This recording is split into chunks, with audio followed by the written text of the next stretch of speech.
This is Austin Liti Limits, where authors talk to authors about books and the craft of storytelling. Sponsored by Blue Ink Review, because typing the end is just the beginning. Find out more at blueinkreview.com.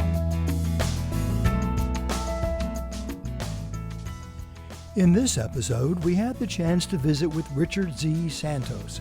Richard was born and raised in San Antonio. He got involved in politics after college and worked for notable campaigns and political consulting firms before coming to Austin to teach high school English. Currently, he's the executive director of the nonprofit Austin Batcave. Despite being an accomplished blackjack player, Richard resisted the lure of Las Vegas and stayed close to home to get his MFA from Texas State and write Trust Me, his debut novel.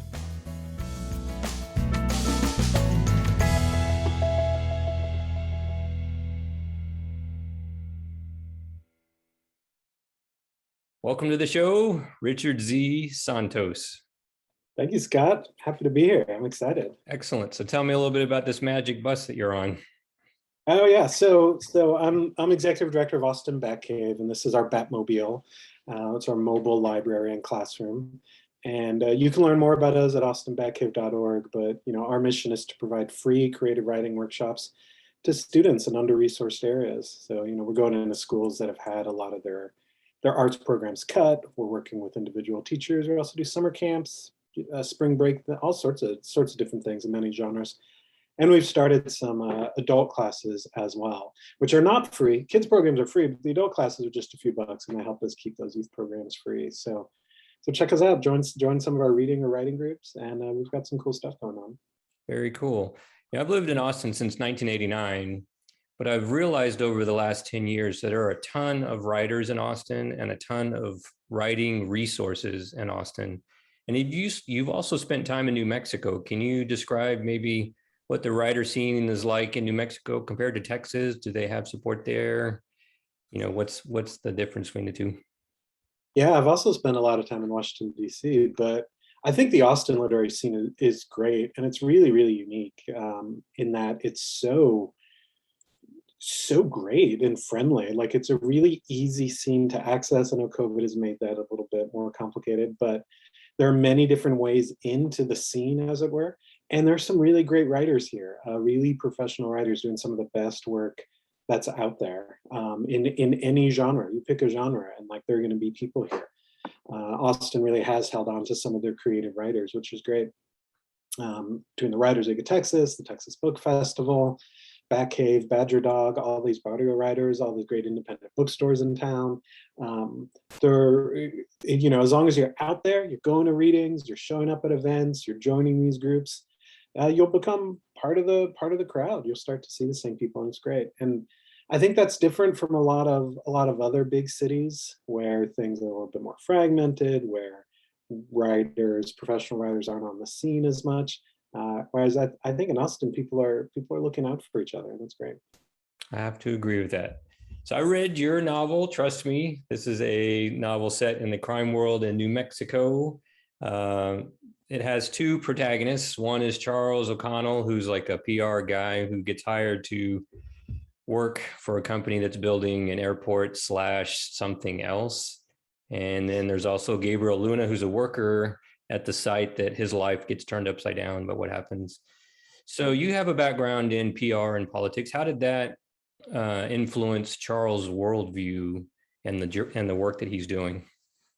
Yeah, it's a huge influence. I went to school here in Austin. I went to UT, but I moved to Washington, D.C. for grad school, not really knowing what I wanted to do, but Washington, D.C. seemed like a nice place to spend a couple of years. And after I graduated from grad school, it was a 2-year program, I was like, I can stay in this city, and that's the White House, over there, and I see presidential motorcades going by all the time, and I began to realize, I can go work in this field. I can instead of just kind of being angry about what's going on or donating to campaigns, I can actually do something. So that's what I did. I spent between 2005 and 2010 working in politics, which is like three and a half cycles. And that was a really dynamic time to be in DC. And I loved it. I had a great time there. Did good work, met great people, feel like really made a difference. But I also left. I left DC, came back to Texas, got my MFA. Partly because, I knew that if I stayed in DC, I could see it really starting to wear me down. And it's an exciting place to be. It's an exciting field to work in. Like going to the White House is awesome. Like going to fundraisers and being around senators and governors and like seeing cool things. It's really great and it's a lot of fun. It gives you an adrenaline rush, right? There's nothing quite like election night when you've been working with a ton of people to try to make something happen. But it also really wears people down. Like there aren't a whole lot of really happy, healthy, well-adjusted, happily married 50-year-olds that have been in Washington, D.C. for 20 years. It really takes something out of you. And so, I wanted that Charles character to kind of really be what could have happened to me if I had stayed, right? Because Charles is in a bad position, like his political career is over. He just can't admit it to himself. He's really lost focus. He's lost that idealism that brought him into the field. He's starting to get more and more corrupt. He would never call himself that because he just thinks he's just trying to get the work done. But like your perspective of yourself shifts the longer you're in a position like that. And that's kind of what's happened to him. So, he gets his job offer to fly out to Santa Fe, New Mexico. And he's like, how the hell would I want to go out there? That sounds awful. But nobody else will hire him because of some of the decisions he's made. So he ends up going out there because he's got nothing else left. And it ends up being kind of the best and the worst environment for him with some of the corruption / can't quite call it corruption that he falls into. Mm-hmm. So at one point he feels like he's owed something. He feels like he sees all these other folks getting money and he feels like he's owed that. Do you feel like folks in politics have that kind of mindset that you work for a little while and then a pile of money will show up at some point? Because that seems pretty nefarious and kind of disgusting in a way. I mean, yeah, I think to a certain extent that's exactly how it goes. I mean, politics is a really easy career to start in, whether you're 18 or 28 or 38 or 48. If you show up at a campaign office and you accept that you're not going to get paid any money, you might get some pizza and donuts, but you're willing to be there and like staple pieces of paper together and print things out and organize things and file things and cut turf and do whatever. Eventually you start, you get paid, you get on payroll, and then eventually you get health insurance. And then eventually your next job, you're a little bit higher up and then a little bit higher up. And there's definitely a path from like low paid to volunteer to low paid staffer up the ranks into private consulting, into media buying, to where you're not just getting a salary, but you're getting a percentage of what's being paid. Politics is a multi-billion-dollar industry. Just a presidential campaign alone, one side, is more than $1 billion the past few cycles, much less Senate races, governor races, House, local Senate, city council races are turning into $1 million races in certain cities. So there's a ton of money out there. So the other main character, Gabriel Luna, he's construction worker there on the site where the novel is based. And the site gets shut down and his life gets turned upside down. And he's a father that's he wants to be a good father, but for whatever reason, he just constantly gets knocked down. Did you empathize with him? I know you're a father. Did you empathize with the struggles that he was going through to try to do right for his son and show the ex-wife that, he can be the father that he wants to be? Yeah, definitely. I think it's important to empathize with your characters, good or bad, villain or hero or whatever, in order to really explore them. Gabe is great. Gabe may be my favorite character in the book. I've never actually thought about that, so I don't know if I want to say that. He might be. He's definitely one of them. I think he's one of the more likable guys. He's definitely, Gabe's getting old, but he's still trying to act like a teenager, and he's really kind of his body's breaking down because of it. And I kind of like his like attitude of just not really caring, and just trying to have fun. But then he knows that has to stop. He begins to think that he's about to die and wants to reconnect with his teenage son. I definitely liked playing with Gabe. I liked exploring that character. I think that I think he's similar to a lot of family members of mine. I think he's definitely also, like Charles. I think he's a part of me. It's like, man, I think all of us have this part of us. It would be like, wouldn't it be nice just to like find a big old house somewhere, not mess with things like taxes or bills, just kind of scrape by. And Gabe's charming enough to where like he can be unemployed and then he'll figure something out, and keeps his power from getting cut off. He figures out how to get some more beer, how to get some more like joints into him. He's having fun. And I think it's easy to identify with the character wanting to do that. I definitely started the book before I was a father. I think though that knowing that I was going to be a father as I was finishing the edits of the book, I think helped bring a little bit more of the emotion to Gabe's character, because he's one of those guys who loved the idea of being a dad, but the day-to-day of it was a little bit like just didn't line up with how I wanted to live his life. And now he's realizing what a mistake that was. He's trying to do something about it before it's too late. Right. I had a realization that you could probably pull him out and do a pretty good character study on just him. They really were separate. Like, I remember writing a bunch of pages with this character just kind of living his life. And I didn't really know what it was. It didn't have much of a shape. It didn't have much of a story. It didn't have much of a narrative arc. And then I was also trying to write a book about politics, about Santa Fe, but I knew I didn't want to like I know this, trust me, is a political book, but there actually aren't any politicians in it. Because I wanted to kind of write about campaign adrenaline, that campaign like myopia, without actually dealing with like a campaign. So like a political book without politicians. And they really were just kind of separate projects that I was writing pages and I had no idea what I was doing or what they were going to be. And then it was one of those like, oh, all right, these guys belong together. I've asked a lot of writers this, do you consider yourself a plotter or a pantser?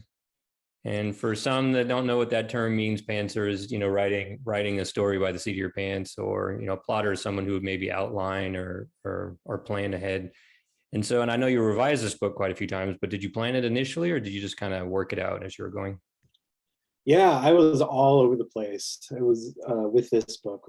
My second novel, which I have a finished draft of, I was a little bit more of a plotter. But with Trust Me, I was definitely just writing at first, just seat of my pants stuff, which I think I needed to do. Like honestly, if I showed you, I could show you multiple drafts and they read like different books. Characters, names, or different settings. At one point, most of Billy the Kid shows up. I had all sorts of other characters and little side stories and things. And that was all that kind of seat of my pants. I'm just gonna sit down. I'm gonna keep generating pages. And it took me a while to stop beating myself up about like wasting so much time. Because it's I wasn't wasting time. I was writing, I was practicing, I was exploring the scenes, I was exploring the characters. Now those pages are never going to see the light of day, but that doesn't mean that they were failures. I do think that once I started to get more control of the narrative, though, I needed to plot it out a lot more, especially when I have, the book only takes place over the course of a week. And there are two protagonists, but there are four point of view characters. And so at a certain point I had to make sure the other characters are intertwined a lot more. So I had to make sure wait, this guy's over here on Tuesday, but over here, I think in Gabe's chapter he shows up, but it's Wednesday, but how can he be? So I had to do a lot more plotting and timelines and kind of like all sorts of things. So I guess that's a really long way of saying both, but at different times. Right.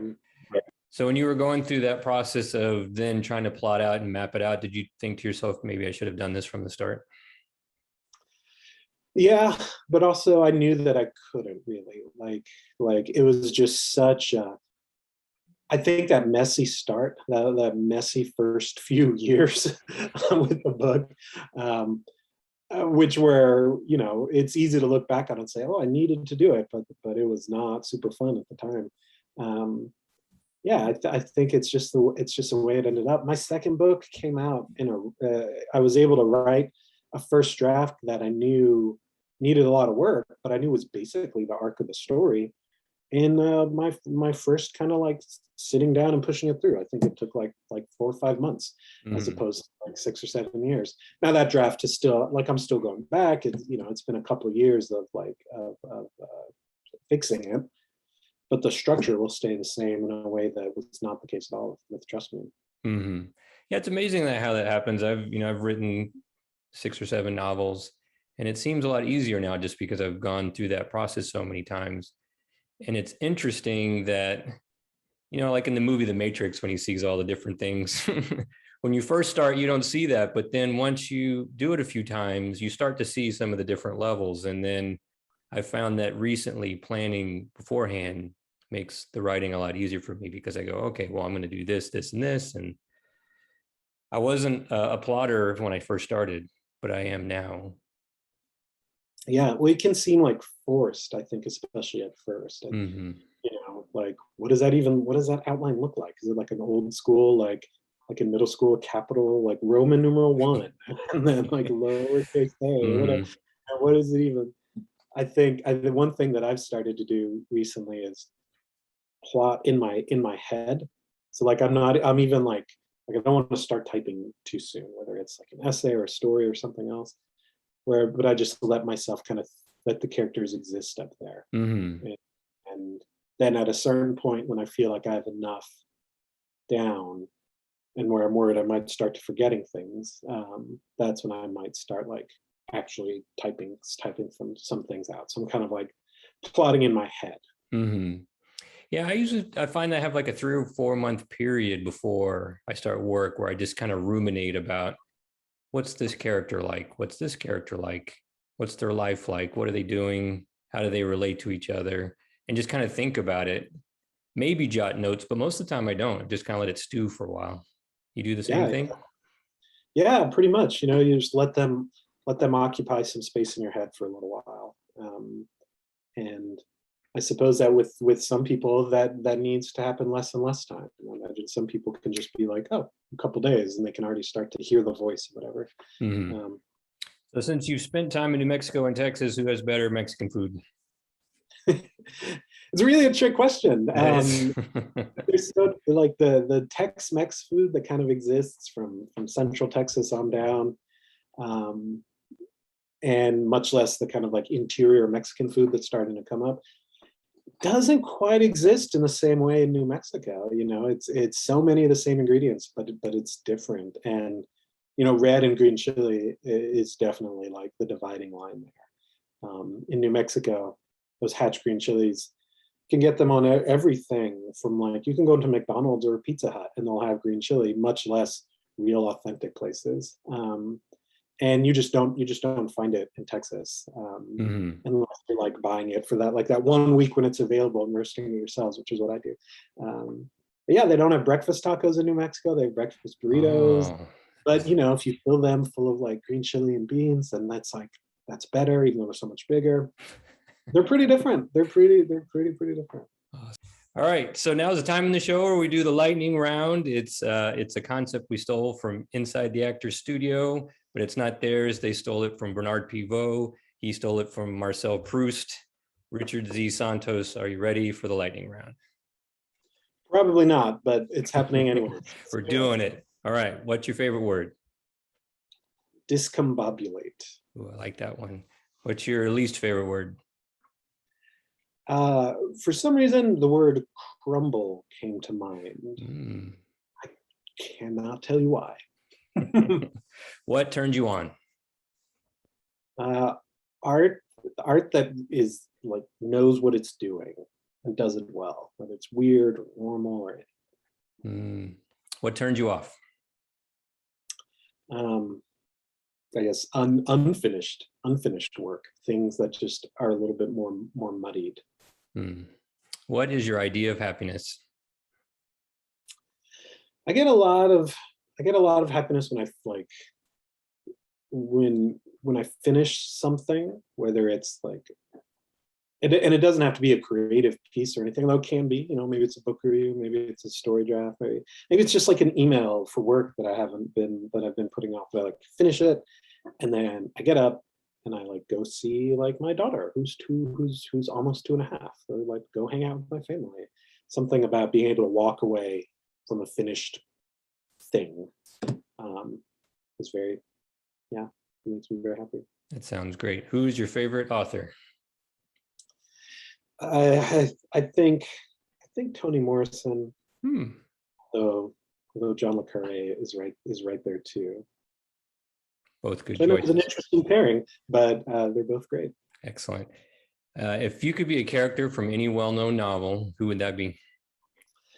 This is a really hard question because I feel like very few characters in well-known novels are happy, lead happy lives.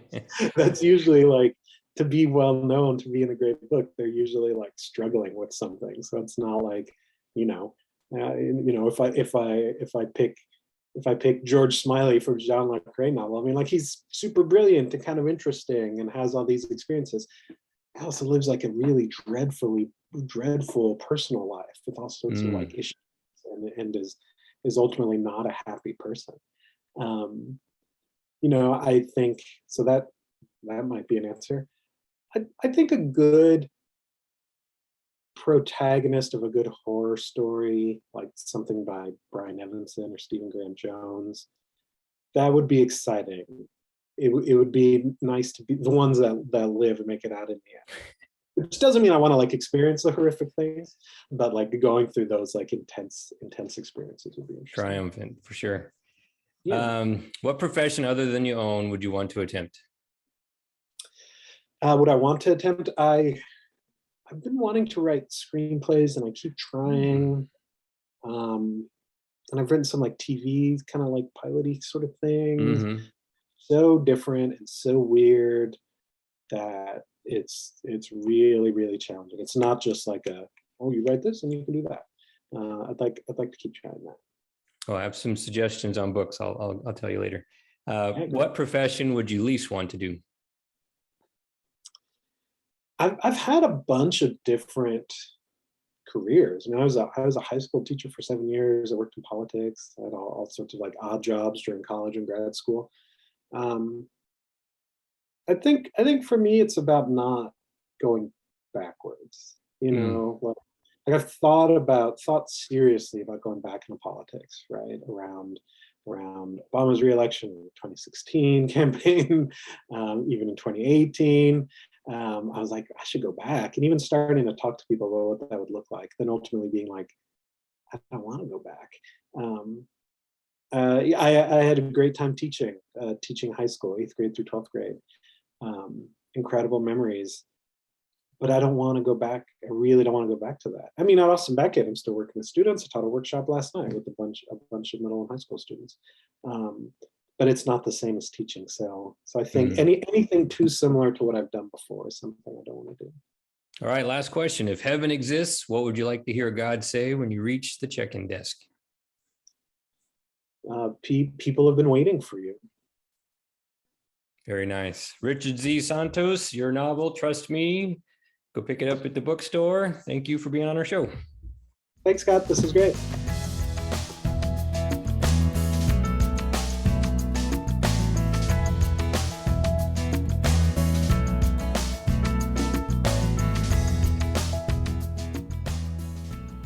This has been a presentation of Austin Liti Limits, made possible with help from our good friends at Blue Ink Review, where typing "the end" is just the beginning. Find out more at blueinkreview.com.